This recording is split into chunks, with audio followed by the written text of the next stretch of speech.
প্রিয় উপস্থিতি আমার, কত বদ মাযহাব। সেই দিন আল্লাহ নবী যদি জিজ্ঞেস করে, আমার উম্মত তুমি কি কোরআনে পড়ো না, ইন্নামাল মুশরিকুনা নাজাসুন, প্রত্যেক মুশরিকরা নাপাক। আল্লাহ কি করে আমাকে আমার পিতামাতা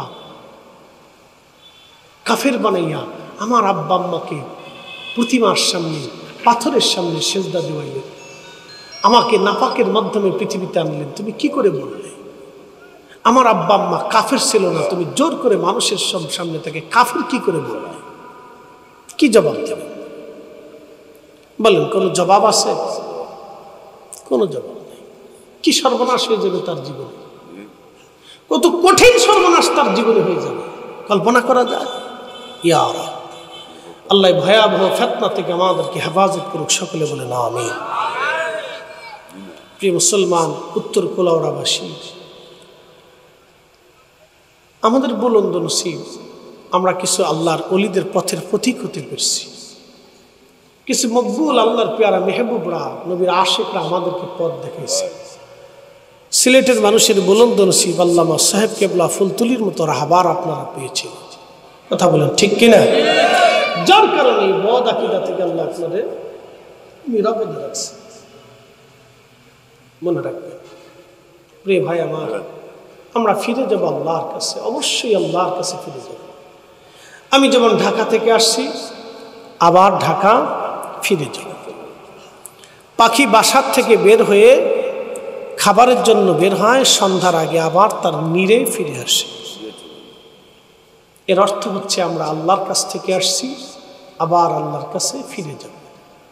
আমি ঢাকা থেকে আসছি, আবার ঢাকা ফিরে যাব। এর অর্থ হচ্ছে আমি ক্ষণিকের জন্য আপনাদের এখানে কিছু দায়িত্ব পালনের জন্য আসছিলাম।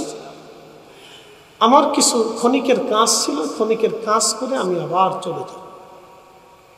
আমার এখানে এই আশাটা একটা ক্ষণিকের সময়ের জন্য, আবার ফিরে যাব। তো আমরা পৃথিবীতে আসছি ক্ষণিকের সময়ের জন্য, আবার ফিরে যাব। প্রথমত দুইটা জিনিস আমাদেরকে নিতেই হবে। এক নম্বর ইমান, দুই নম্বর আমল।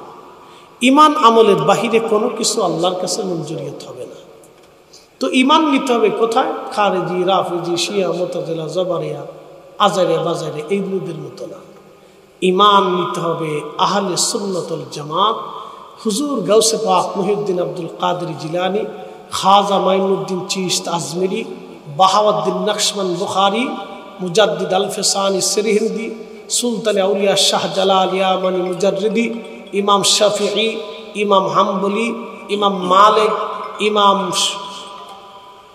আজম আবু হানিফা রাহমাতুল্লাহি আলাইহি, পৃথিবীর বড় বড় আইম্মা ইকরাম, উলামা ইকরাম, মুতাকাদ্দিমিন, মুতাআখিরিন, সালফে সালিহিন, আউলিয়া, আতকিয়া, যেই ইমানে, যেই বিশ্বাসে আল্লাহ ওয়ালা হয়েছে, আল্লাহর বন্ধু হয়েছেন, রসুল করিমের কদমে মঞ্জুরিয়ত পেয়েছেন, সেই বিশ্বাসে, সেই আকীদায় যদি আমরা কবরে যেতে পারি, তাহলে আমাদের কবরেও আমরা মঞ্জুরিয়ত পাবো, ক্ষমা পাবো, নাজাত পাবো। নতুবা বৃথা চেষ্টা। আপনাদেরকে প্রশ্ন করি, শেষ কথা বাড়াবো না, আমার একটু সময়ের সংক্ষিপ্ততা। তো যাই হোক, একটু মনোযোগ দেবেন।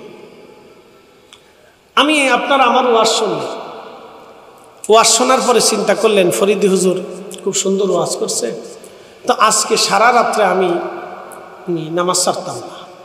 তো নামাজে গেলেন, সুন্দর পাগড়ি মাথায় দিলেন, জুব্বা গায়ে দিলেন, সুন্দর জায় নামাজ বিছাইলেন, অজু আপনার কি বলে আতর লাগাইলেন, তারপরে সারা রাত্র নামাজ পড়লেন, কিন্তু অজু নাই, নামাজ হবে? আচ্ছা, আর একটু প্রশ্ন, আপনি রোজা রাখছেন, খুব সুন্দর রোজা, সারা রাত্র নামাজ পড়েন, সুন্দর পাগড়ি, সুন্দর জুব্বা, সব কিছু সুন্দর, টোটালি সুন্দর, আপনার কোনো কিছু অসুন্দর নেই। যাই নামাজও সুন্দর, আপনার জুব্বাও সুন্দর, পাগড়িও সুন্দর, সবই সুন্দর। আপনি নামাজ পড়তেছেন, সারা রাত নামাজ পড়ছেন, তারাবি পড়ছেন, রোজা রাখছেন, মিথ্যা বলেন নাই, সারাদিন কোরআন শরীফ পড়ছেন, কিন্তু ইফতার করার সময় শুয়োরের গোশত দিয়ে বিরিয়ানি রান্না করে ইফতার করছেন, হবে? একসাথে বলেন, রোজা হবে না? জোরে বলেন, রোজা হবে? কারণ কি? যেটা দিয়ে আপনি ইফতার ভাঙবেন সেটার ভিতরেই ভেজাল। তো ইবাদত কবুলিয়তের জন্য আপনার শর্ত হলো হালাল খাবার, আর আপনার জীবনের আল্লাহর কাছে মঞ্জুরিয়তের জন্য প্রধান শর্ত হলো বিশুদ্ধ আকীদা, বিশুদ্ধ ঈমান, বিশুদ্ধ বিশ্বাস, বিশুদ্ধ ইয়াকিন, বিশুদ্ধ আকীদা। সেই আকীদার নাম হচ্ছে আহলে সুন্নাত ওয়াল জামাত। মনে রাখবেন, সহজভাবে আপনাকে বোঝাইলাম। এর বাহিরে যদি চলে যান তো যেতে পারে, অসুবিধা নেই। যদি বলেন হুজুর মানি না, তাহলে অসুবিধা নেই।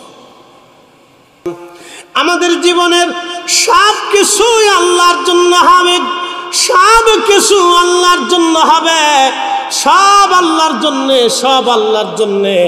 এজন্য আমরা ওলিদেরকে ভালোবাসি আল্লাহর জন্য। আসতে হলো কেন? জোরে বলেন, আরো জোরে বলেন। বলে দিয়ে যাই, বাংলাদেশে যত রাজনৈতিক দল আছে 100 বছর পরে আপনি হারিকেন ধরায় তালাশ করে খুঁজে পাবেন না।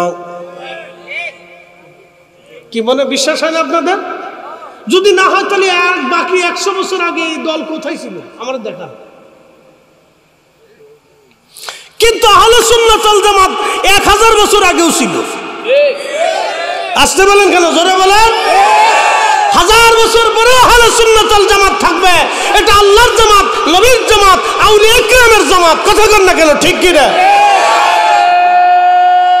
তাকবীর, আল্লাহু আকবার, নারে রিসালাত, ইয়া রাসূলুল্লাহ, আহলে সুন্নাত ওয়াল জামাত জিন্দাবাদ, জিন্দাবাদ, জিন্দাবাদ, জিন্দাবাদ, আহলে সুন্নাত ওয়াল জামাত। বাদ কপালে কপালে নেই। দোয়া মানলে দোয়া পাবেন, দোয়া করলে দোয়া পাবেন, দোয়ার দলে থাকলে দোয়া পাবেন। সোজা হিসাব। দোয়া মানলে দোয়া পাবেন, দোয়া করলে দোয়া পাবেন, দোয়ার দলে থাকলে দোয়া পাবেন, দলে না থাকলে কিচ্ছু পাবেন। লক্ষ লক্ষ কোরআনের খতমের নেকি আল্লামা ফুলতুলি সাহেব কেবলার খেদমতে তো যাই, শুধু ওনার রুহে যায় না, এ জমিনের কোটি কোটি ওলি যারা ঘুমিয়ে গেছে তাদের রুহে কোটি কোটি মানুষের হাত উত্তোলিত হয়ে নেকি পৌঁছায়, ইসালে সওয়াব হয়। কথা বলেন ঠিক না বেটে? তাকবীর, আল্লাহু আকবার, বাঁচাও ঈমান, বাঁচাও দেশ, ফুলতলি সাহেবের নির্দেশ, বাঁচাও ঈমান, বাঁচাও দেশ। প্রিয় উপস্থিতি, উত্তর কুলাউড়াবাসী মনোযোগ দিয়ে কথা শুনিয়া যাবেন। হাজিরিন,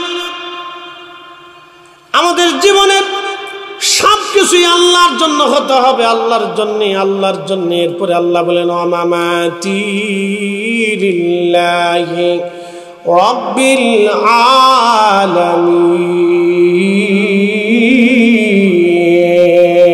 আলামিন। তেলের গাড়ি তেলে চলি,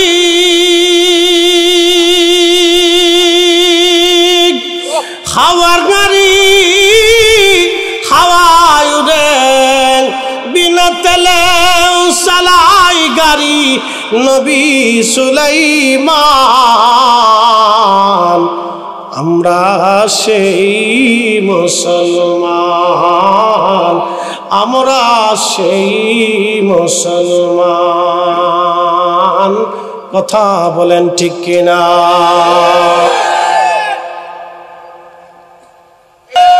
তাকবীর, আল্লাহু আকবার, নারে রিসালাত, ইয়া রাসূলুল্লাহ, শাহজালালের হাতিয়ার, গর্জে উঠো আরেকবার, ওলি আল্লাহর দুশমনেরা, নারে তাকবীর, আল্লাহু আকবার, আল্লাহু আকবার, ওয়ালিল্লাহিল হামদু, বিসমিল্লাহির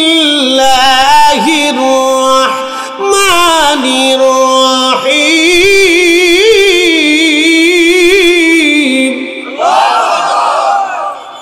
ওয়ালতাকুম মিনকুম উম্মাতুন ইয়াদউনা ইলাল খায়র। রব্বুল আলামিন বললেন, আমার বান্দাদের ভিতরে এক জামাত বান্দা কিয়ামত পর্যন্ত ইলাল খায়র, ঈমানের দিকে, ঈমানের দিকে, ঈমানের দিকে তারা মানুষদেরকে ডাকতে থাকবে, ঈমানের দিকে। ওয়া ইয়া'মুরুনা বিল মা'রুফ, নেক কাজের দিকে মানুষদেরকে ডাকবে। ওয়া ইয়ানহাউনা আনিল মুনকার, খারাপ কাজ থেকে তারা ফিরিয়ে রাখবে। এই দায়িত্ব যুগে যুগে ওলিরা পালন করে গেছেন। কথা বলেন ঠিক কিনা? সেই দলের নাম আহলে সুন্নাত ওয়াল। এই জন্য এই দল কোনোদিনও পরাজিত হবে না। এই জামাতকে কেউ যদি পৃথিবী থেকে মিটাইতে চেয়েছে, আল্লাহ তাদেরকে মিটিয়ে দিয়েছে। এই আহলে সুন্নাত ওয়াল জামাতকে যারা পৃথিবীতে ধ্বংস করতে চেয়েছে, আল্লাহ তাদেরকে ধ্বংস করে দিয়েছে। এর ইতিহাসে অসংখ্য নজির আছে। আল্লাহ সেই দলকে চিরদিনের জন্য নিশ্চিহ্ন করে দিয়েছে, ছন্ন ছাড়া করে দিয়েছে। কিন্তু এই জামাতকে আল্লাহ টিকিয়ে রেখেছেন, আহলে সুন্নাত ওয়াল জামাতকে।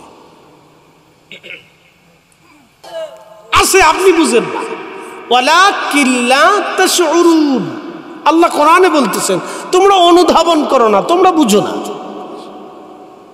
তা আল্লাহ নিজেই কো আমরা বুঝি না।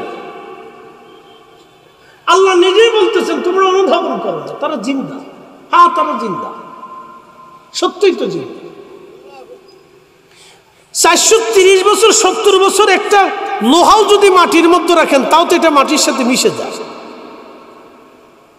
তো কি করে 430 বছর পরেও 70 বছর পরেও তার পবিত্র মস্তক, ঠোঁট তখনও তাজা, চোখ তাজা, ভুরু তাজা, ত্বক তাজা, রক্ত তখনও গড়িয়ে পড়তেছে, আর ভিতর থেকে রক্ত থেকে মিশকের ঘ্রাণ আসতেছে। আল্লাহু আকবার, আল্লাহু আকবার। না না, একসাথে বলেন আল্লাহু আকবার। প্রশ্ন রাখতে পারি এটা কি করে সম্ভব? হ্যাঁ, যদি বিশ্বাস না করেন তো উহুদে চলে যাবে, উহুদে চলে যান। বলে কোথায়? যেখানে আল্লাহর নবী বিশ্রাম করেছিলেন। আমি নিজে রাত সাক্ষী। রাতে যাবেন, দিনে না, রাতে। আমি নিজে উপস্থিত, নিজে পেয়েছি, নিজে কয়েক ঘন্টা পর্যন্ত ওখানে নামাজ পড়ছি, দোয়া করছি, মিলাদ শরীফ করছি, নফল পড়েছি, এসা পড়েছি। ওখান থেকে দাঁড়াইলে মদিনার পবিত্র সবুজ গম্বুজ মিনারা দেখা যায়। ওইখানে 1450 বছর বড় গ্রান আসে। একসাথে বলবেন আল্লাহু আকবার। না হয় না, আরো জোরে বলেন। নবীজির মুজিজা আসে না নাই? একসাথে বলেন আসে। আসেনি? রাসূল আসেনি? আছে, নবী আছে। ইমানদারের কাছে আছে, বেঈমানের কাছে না। কথা কন না কেন? আকীদা আহলে সুন্নাত ওয়াল জামাতের কাছে আছে, বদ আকীদাধারীর কাছে নাই। কি কথা কন না কেন? এই জন্য আহলে সুন্নাত ওয়াল জামাত এই পথে থাকবে। এই জামাত আপনাকে বেহেশতের ঠিকানা দেখাবে। আহলে বাইত রাসূল ইমাম হুসাইন রাদিয়াল্লাহু আনহুর পবিত্র মস্তক থেকে সুঘ্রাণ আসতেছিল।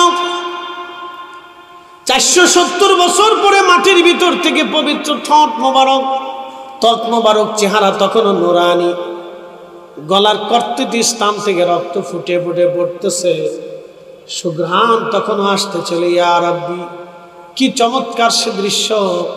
হাজার হাজার মুসলমান ক্রন্দনরত।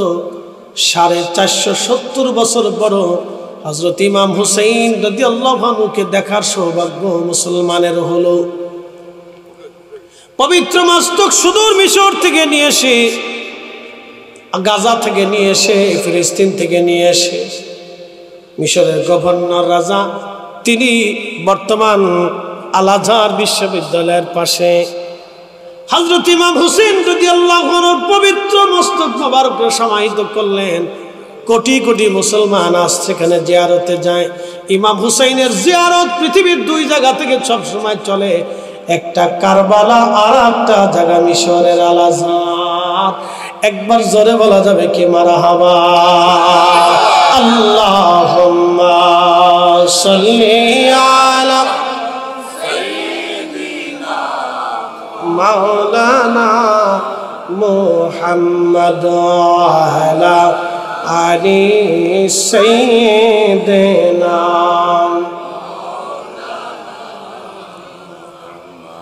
নবীর ইশকে যার দিল ভাই এ ভুবনে কাঁদে না